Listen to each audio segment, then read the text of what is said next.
कलियुग की 5 कड़वी सच्चाइयाँ।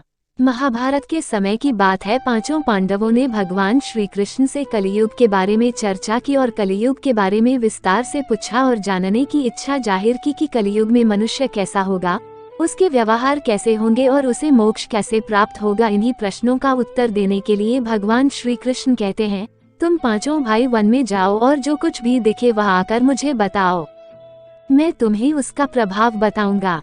5 भाई वन में गए। युधिष्ठिर महाराज ने देखा कि किसी हाथी की 2 सूंड है। ये देखकर आश्चर्य का पार न रहा।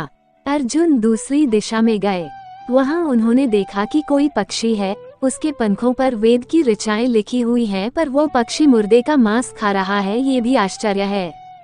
भीम ने तीसरा आश्चर्य देखा कि गाय ने बछड़े को जन्म दिया है और बछड़े को इतना चाट रही है कि बछड़ा लहूलुहान हो जाता है।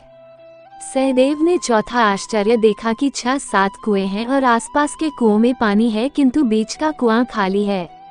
बीच का कुआं गहरा है, फिर भी पानी नहीं है। 5वें भाई नकुल ने भी एक अद्भुत आश्चर्य देखा कि एक पहाड़ के ऊपर से एक बड़ी शिला लुढ़कती लुढ़कती आती और कितने ही वृक्षों से टकराई, पर उन वृक्षों के तने उसे रोक न सके। कितनी ही अन्य शिलाओं के साथ टकराई, पर वह रुक न सकी। अंत में एक अत्यंत छोटे पौधे का स्पर्श होते ही वह स्थिर हो। 5 भाइयों के आश्चर्यों का कोई पार नहीं। शाम को वे श्री कृष्ण के पास गए और अपने अलग अलग दृश्यों का वर्णन किया। युधिष्ठिर कहते हैं, मैंने 2 सूंड वाला हाथी देखा तो मेरे आश्चर्य का कोई पार न रहा। तब श्री कृष्ण कहते हैं, कलयुग में ऐसे लोगों का राज्य होगा जो दोनों ओर से शोषण करेंगे, बोलेंगे कुछ और करेंगे कुछ। ऐसे लोगों का राज्य होगा, इससे तुम पहले राज्य कर लो।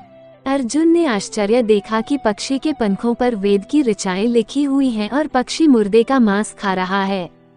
इसी प्रकार कलयुग में ऐसे लोग रहेंगे जो बड़े बड़े पंडित और विद्वान कहलाएंगे, किंतु वे यही देखते रहेंगे कि कौन सा मनुष्य मरे और हमारे नाम से संपत्ति कर जाए। संस्था के व्यक्ति विचारेंगे कि कौन सा मनुष्य मरे और संस्था हमारे नाम से हो जाए। हर जाति धर्म के प्रमुख पद पर बैठे विचार करेंगे कि कब किसका श्राद्ध है। चाहे कितने भी बड़े लोग होंगे, किंतु उनकी दृष्टि तो धन के ऊपर, मांस के ऊपर ही रहेगी। ऐसे लोगों की बहुतायत होगी जो परधन को हरने और छीनने को आतुर होंगे और कोई विरला ही संत पुरुष होगा। भीम ने तीसरा आश्चर्य देखा कि गाय अपने बछड़े को इतना चाटती है, बछड़ा लहूलुहान हो जाता है। कलयुग का आदमी शिशुपाल हो जाएगा। बालकों के लिए इतनी ममता करेगा कि उन्हें अपने विकास का अवसर ही नहीं मिलेगा। किसी का बेटा घर छोड़कर साधु बनेगा तो हजारों व्यक्ति दर्शन करेंगे, किंतु यदि अपना बेटा साधु बनता होगा तो रोएंगे कि मेरे बेटे का क्या होगा। इतनी सारी ममता होगी कि उसे मोहमाया और परिवार में ही बांध कर रखेंगे और उसका जीवन वहीं खत्म हो जाएगा। अंत में बेचारा अनाथ होकर मरेगा। वास्तव में लड़के तुम्हारे नहीं हैं, वे तो बहुओं की अमानत हैं। लड़कियां जमाइयों की अमानत हैं और तुम्हारा ये शरीर मृत्यु की अमानत है। तुम्हारी आत्मा परमात्मा की अमानत है। तुम अपने शाश्वत संबंध को जान लो बस। सहदेव ने चौथा आश्चर्य ये देखा कि 5-7 भरे कुएं के बीच का कुआं एकदम खाली। कलयुग में धनाढ्य लोग लड़के लड़की के विवाह में, मकान के उत्सव में, छोटे बड़े उत्सवों में तो लाखों रुपए खर्च कर देंगे, परंतु पड़ोस में ही यदि कोई भूखा प्यासा होगा तो यह नहीं देखेंगे कि उसका पेट भरा है या नहीं।